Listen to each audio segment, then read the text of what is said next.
If you've ever had a meeting blow up and you were the reason, how did you come back from it? Our guest today shares his story about recognizing when that's about to happen and strategies you can take to recover. You won't want to miss it.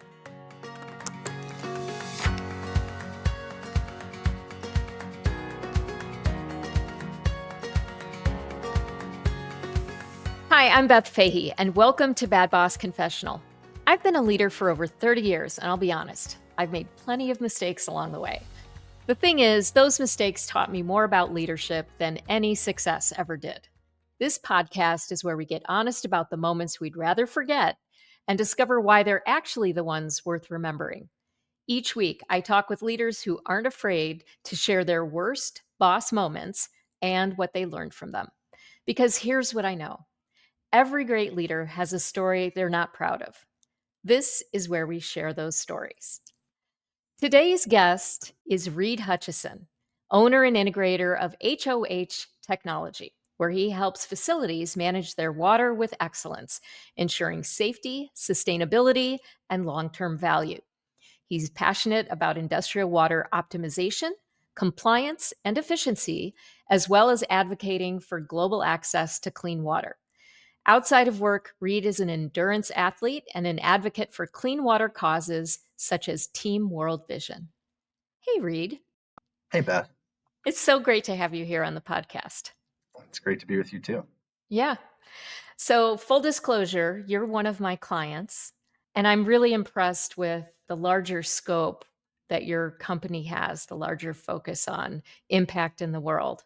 I'm wondering if you could talk a little bit about that and talk about your history as a boss up to this point. Yeah, our roots in being passionate about a lasting impact, which is part of our core focus, really goes back to our previous generation of ownership, which was my father, Tom Hutchison. And he succeeded his father, who started the business that was your typical visionary entrepreneur, wanted to be independent, be on his own, win and compete against the big water treatment companies of the day. And my dad came into the business with a vision for growth, expansion.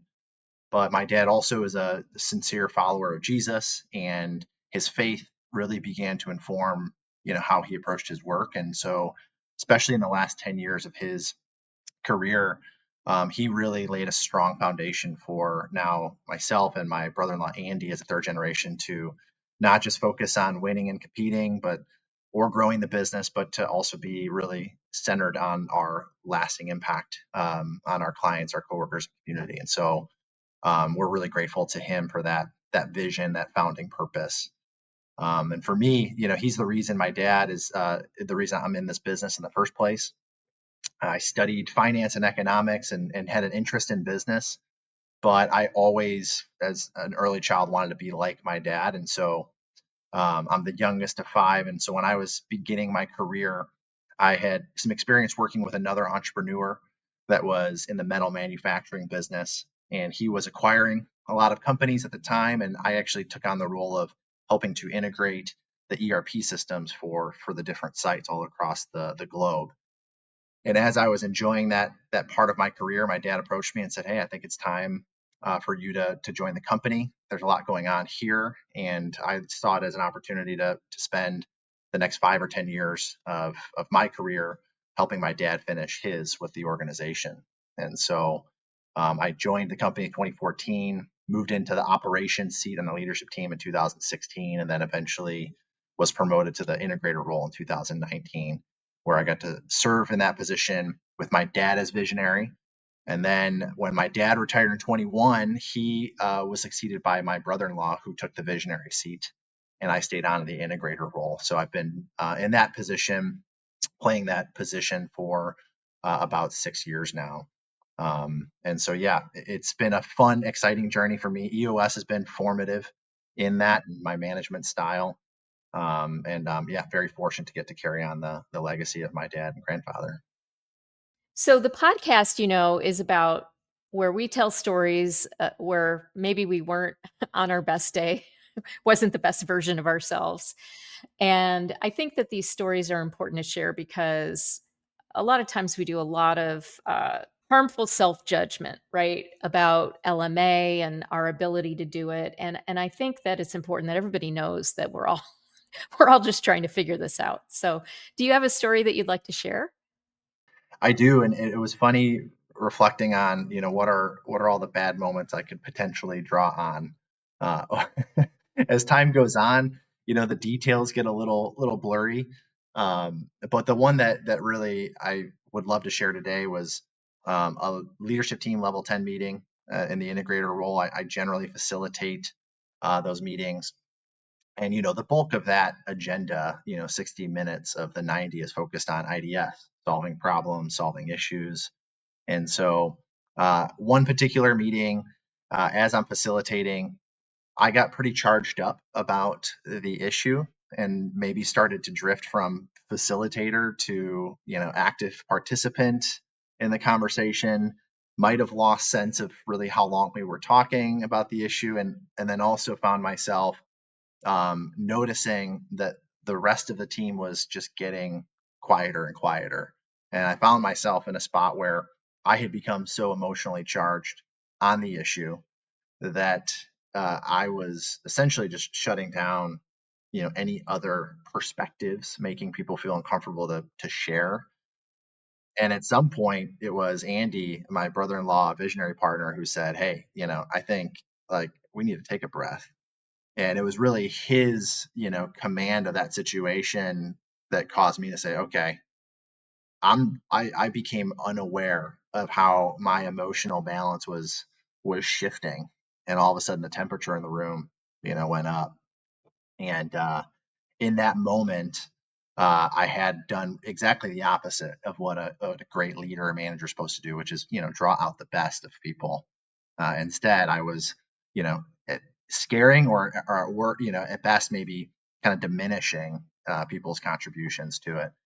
And it led us to a point where it was really hard to figure out like what do we do next.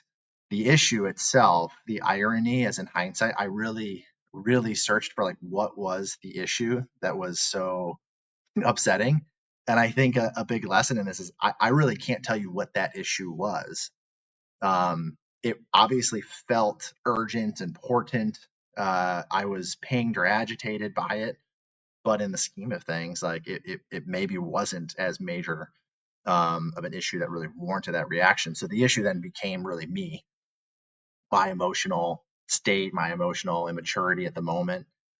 And so I really hate sharing that because this is an area that I feel like I've grown tremendously in. Um, but it has nagged me, in my leadership journey as I grew up in this business. And so I'm very sensitive to it now. But in this moment, it's probably the thing, if I were to think about like as a leader manager, what's the thing I would like fear the most is exactly that situation. Displacing the team, the issue, and becoming the problem itself just because I really lost sight or became unaware of where I was at. So I'll pause there. I mean, that's really the you know the part I don't love to share, and I've learned a ton from it that I'm happy to share as well. But there's something about just putting it out there. That was a bad moment. Yeah, and this is not uncommon, right? And Yeah. and I think in you telling this story, I could probably recall at least 5 instances where I've done the same. And my guess is that the listeners are also doing that. One of the things that I see often when we have entrepreneurial leaders, it's usually born out of passion. There is some cause, there is something that they are striving for in the business, that the business is kind of their medium, right? It's their art form, and they can get really passionate about certain topics, certain subjects. And it sounds like you've done a lot of work to get better at self awareness, right? How am I behaving in this moment? What's actually going on for me? And one of the things that I work with my coach on is noticing, like when these moments are happening. And sometimes, unfortunately, it goes beyond our noticing, or we notice it like way too far into whatever's happening. And there's usually something. There's like the young version of yourself that wants to be heard, or there is something going on at a deeper level that is really trying to surface itself. And it's really a protective mechanism of some kind that is showing up. So, totally normal, totally human. And, the trick is to start noticing when it's happening and getting ahead of it, and like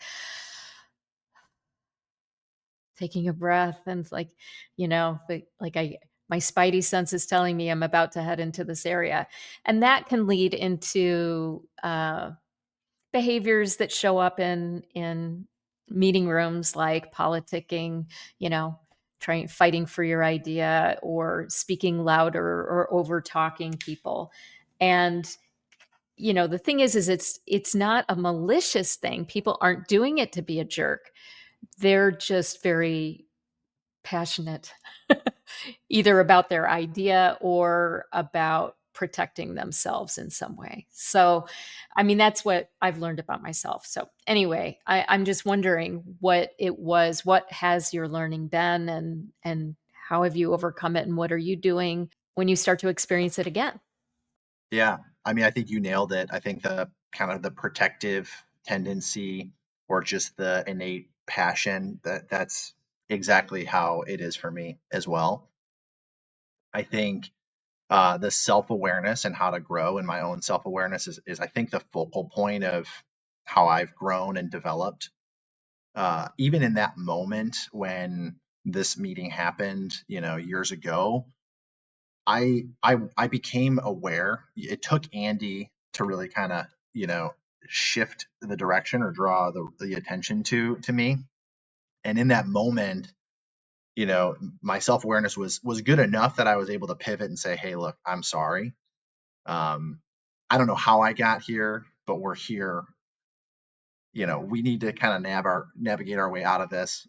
First and foremost, I'm sorry. I'm now the issue. Let's talk about a way to move forward." And I think that was a good, like, immediate correction, which, for me, um, I think is what maintained the trust with the team. And even afterwards, having one-on-ones with the team the same day and just saying, "Hey, I'm sorry about that," and asking, "Hey, what did you experience? How did that impact you?" And I think that was a key learning, is that my team's like not expecting me to be perfect. They do actually thrive off of my passion. Hmm. They're gonna be forgiving. It's just I've got to be willing to apologize and ask for forgiveness when I become aware.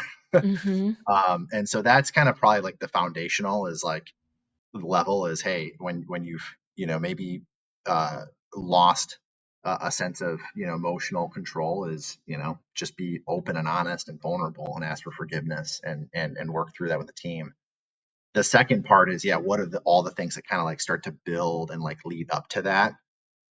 And for me, it's just a number of things, but I would say, you know, first and foremost, like, just physiologically, over time, I've just realized how crucial my health and well-being is. And so a lot of my emotional state is how rested I am, my exercise routines, what I'm eating, like really basic stuff, that I'm sensitive to. Even for me right now, I'm on a really I'm abstaining from caffeine, which for Hmm. me is, uh, a very helpful thing in terms of just energy and production. And I can kind of start grinding away and habitually, drink enough caffeine or coffee where, my default state is already higher. And so I've noticed, even when I'm abstaining from caffeine, that for me, I'm in just a calmer state, less reactive. So those are, I think, really important pieces. The probably the third and like deeper layer then is like you just pointed to, the what am I protecting? Like, what are the things that kind of ping me, that bother me, that the very fact that they're bothering me is, probably pointing to something internally. And I think you actually kind of nailed it. The desire for me to be heard, if I don't feel like I'm heard, is definitely one. But there's just, I think, several layers of just emotional work and internal inward work that for me has been very constructive. So it's by all means like a lifelong journey. Hmm. And I pulled on a bunch of resources to continue to do that. But yeah, it every day I think I've noticed as a leader, I'm initiating a lot of things, but for me, I've realized that, yes, there's things I initiate, but how I how I show up, my availability, and like the way I respond to things is maybe more than half the ball game. Wow, so much there. I mean, it's true because your people are watching you all the time, right? Yeah, They're watching how you respond, and it's a lot of pressure. I mean, because it's almost like being a stage actor. It's not that you're pretending or that it's theater, but you just have to be aware that people are watching you, and which just almost makes it harder, right? Because now you really, if you, especially if you lean towards perfectionist thinking, it can make you crazy. Like, I've got to be a certain way. But I think that the real thing here is that it's the awareness, and it's acknowledging that there's work to be done, and that you're not going to ever be done with the work. it it's going to always be there. It's just part of being human. yeah, Is We're never going to arrive to nirvana, or this self-actualized state where we are perfection. no, It's always acknowledging that we're all imperfect beings, and that we're all probably doing the best that we can, with not anything, being malicious. People generally are good, I think, yeah, and they're not trying to create problems in organizations. yeah. It's just that sometimes the self-awareness is just not as high as it could be. And like, one of the things that I will see sometimes on teams, unfortunately, is like, if you get somebody who's very passionate, very emotional, but then who will not apologize for their behavior when they've blown up a room or a session. And I love how you told the story about apologizing and how important that is. Was that hard to do in the moment, or is it a skill that you've developed over time? Yeah, I mean it's definitely uncomfortable. You're like you're having those feelings of like, gosh, I wish I didn't have to spend time on this. This is a waste of time. I wish I wasn't here. Um, I think in my family growing up, I had a family that didn't shy away from some conflict. I think, I would say like, speaking of my dad in this context, I think he's somebody that um you know, I think modeled that where that was a little bit of a learned behavior growing up was that, hey, it's okay to have conflict in a fight and, you need to apologize or kind of make up. So I think that was pretty instinctual, especially because once Andy kind of burst the bubble. So I blow up the room, but Andy's kind of like, all right, Reid, like we need to reset here. You start to then like get your brain back and, just breaking it down. In my mind, there just wasn't another path through, there's just, once you're here, the only logical way to me to, to get back to where we need to be is through, yeah, asking forgiveness and, kind of, yeah, restoring and reconciling relationships. And then, the surprising thing is you feel worse about it yourself. Generally people are pretty forgiving, especially when you're willing to be vulnerable. Um, the bigger thing I noticed, through the apology is just even though somebody may say, "Hey, I get it, I understand."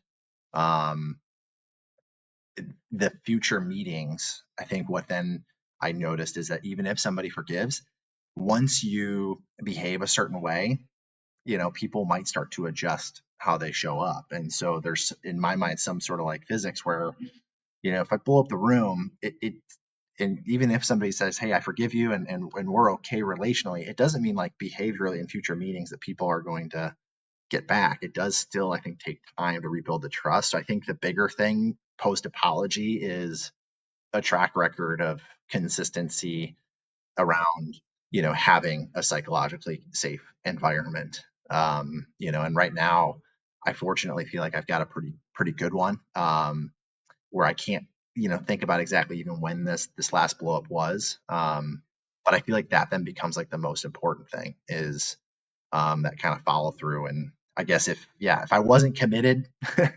to growing, or kind of figuring it out, I'm sure the apology would have been helpful. But then, the team kind of goes right back to, well, we want to be careful. We don't want to be on eggshells around Reid around certain issues, and that's just the last thing. Yeah, I think there's a way to, I don't know if I'll tell a story here on myself. Um, I am a terrible politicker. So, meaning like if I fall in love with an idea, whoo, man, like there's a pretty good visionary in me that's just like, no, we got to do this. I'm like, no, like really. And believe it or not, I bring that behavior home. I know you might find that hard to believe, but sometimes I do this at home. And so there became a thing in my family where my eldest said to me at one point in time, Mom, you've said it 3 times. You've said it 3 times now. And I was like, oh, politicking. Oh, no, I'm politicking. And so we came to an agreement that if I start doing this again, we have a code word in the family, and the code word is giraffe. And if I start if I start doing it again, they are free to say, "Mom, giraffe, giraffe," and I'll come back. Because, somebody who's coming at it from a place of humility wants to be told that, and it like, "Am I doing it again? Oh, shoot, am I doing it again?" And so I think that's a very healthy place you can get with a team and ask them, like, if I start doing this again, could you just kind of somebody, wave a flag or try to get my attention like Andy did in your case, which was really helpful, right? Yeah, and I think something I'm noticing now, reflecting on the story and how I've grown from it, I've noticed that the team, everyone on the leadership team can have the same, challenge or battles as well. And so there's a little part of me that finds myself, noticing people's emotional state in the meeting a little bit more. And I feel, like it's important in my role to provide feedback and even coaching on that when I notice a dynamic between two people on the team or how someone's showing up to our meetings. And I've just noticed as our organization grows and we have more leaders that are managing, larger teams or other managers, that the stakes for emotional maturity continue to go up. Like you said, like it's a lifelong journey. I feel like the organization's, demands, it pushes you to, maybe your next kind of weak point emotionally. And so for me, it's, sometimes helpful to notice and coach others, and it helps reinforce my own learning because I also need to continue to stay attentive to my state um, in meetings. And so I recently took 4 weeks of vacation off, time off from the business. The first time I've taken that large of a continuous, chunk of time away, and was really curious to see how the team would respond. One of the things that I learned was that the team actually did pretty well in terms of leading the level 10s without me facilitating. There were some decisions, maybe one that would have been helpful for me to be in during that 4 week period. But then coming back, what I'm experimenting with now is having other people on the leadership team facilitate the level 10, even if I am there. And I've kind of noticed that one thing already, that whoever's facilitating, it becomes very challenging when an issue is front and center for them to stay in that facilitator role. And so I've kind of noticed that. And then now looking at me facilitating probably the most level 10s, that's probably my weak point is facilitating an issue that we're IDSing that I feel a personal connection to. That is still a big challenge. And so and it seems like that's it for other people too. So I feel like there's another, area there for me to learn and grow. Um, but yeah, it's a lifelong journey. Yeah, facilitation, I mean, you could spend decades getting better and better and better at facilitation. And I didn't even know what was involved when I became an implementer. I mean, and I actually feared facilitation because I was like, well, God, well, who am I to manage a room and all that stuff. And so I took classes. There are classes, there are courses you can take. And I'd recommend it to somebody if they are really passionate about getting the most out of it. One of the things that I did towards the end of our EOS journey is I facilitated, and I think we've talked about this before, but I had a bakery business that I ran the EOS meetings before I became an implementer. And it's hard, right? Because, you know, what's the Kurt Gödel quote? You can't be in a system and simultaneously observe the system. And it makes it incredibly difficult to be in it and facilitate, which is why sometimes clients just ask me to facilitate beyond their graduation point as an implementer because it's hard. But you still have to have your level 10 meetings. Somebody's still got to facilitate those meetings. And one of the things that I kind of want to backtrack on that you were talking about is when we were talking about behaviors before, what is something that can help teams grow substantially is an agreement among the team to call each other out, peer-to-peer accountability on any, dysfunctional behavior, right? And it sounds like what you're doing in the moment is in a carefrontational way, as I like to say, you're calling out the behavior because it doesn't change unless you interrupt it in the moment. And so, like, just a facilitation tip. If you go to somebody after a meeting and talk to them about, hey, what went down, it's not as effective as catching it in the moment. And there's a way of doing it without being a jerk and just saying, and taking the position of the observer to what's going on as opposed to being actively in it, which it sounds like you're doing. So kudos to you on that because that's like next level stuff. Thanks. I like hearing that. I received that. And this is what I think is fun about the podcast concept that you have here is like you don't often get people to yet give feedback on these things. They're very subtle dynamics, and it's one of the things I enjoy about working with you is that when we are at our quarterlies or annuals, it's an opportunity to have somebody see these internal dynamics that, like you mentioned, that quote is really relevant. When you're in it, it's hard to kind of work on it, and so yeah, so that's very helpful. We'll return to my conversation with Reid after a word from our sponsors. Do you love running on EOS? Try Streti, the EOS platform people love. Native integrations and extra features help you manage people, projects, process, and engagement. Connected to your favorite EOS tools and all in one place. You love EOS. It's time to love the platform you're running it on. Try Streti free at streti.com. That's STRETY.com. Streti, the EOS platform people love. Let's be honest, hiring the right people is hard.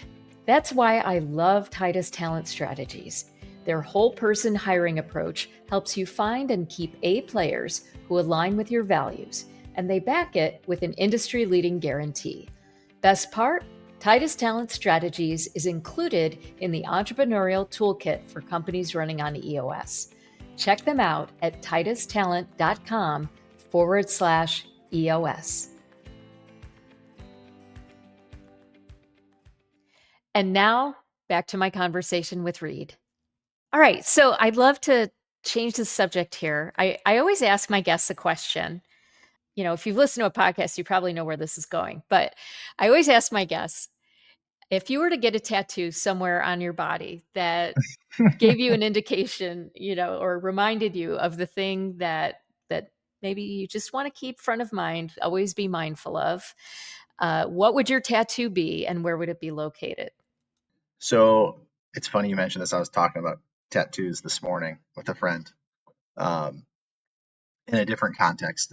So I won't go down that rabbit trail.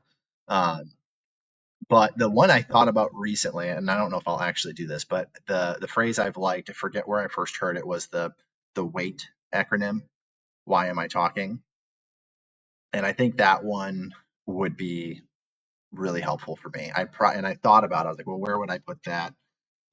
Someplace maybe on my arm, where I could see it as like a constant reference, if I'm sitting and can notice it, because that would be, if I had that front and center all the time, I think that would really serve me well. Just that reminder of, two ears for a reason, listen, be more purposeful with what I'm trying to communicate. And if there's no reason for me to be talking, you know, maybe don't.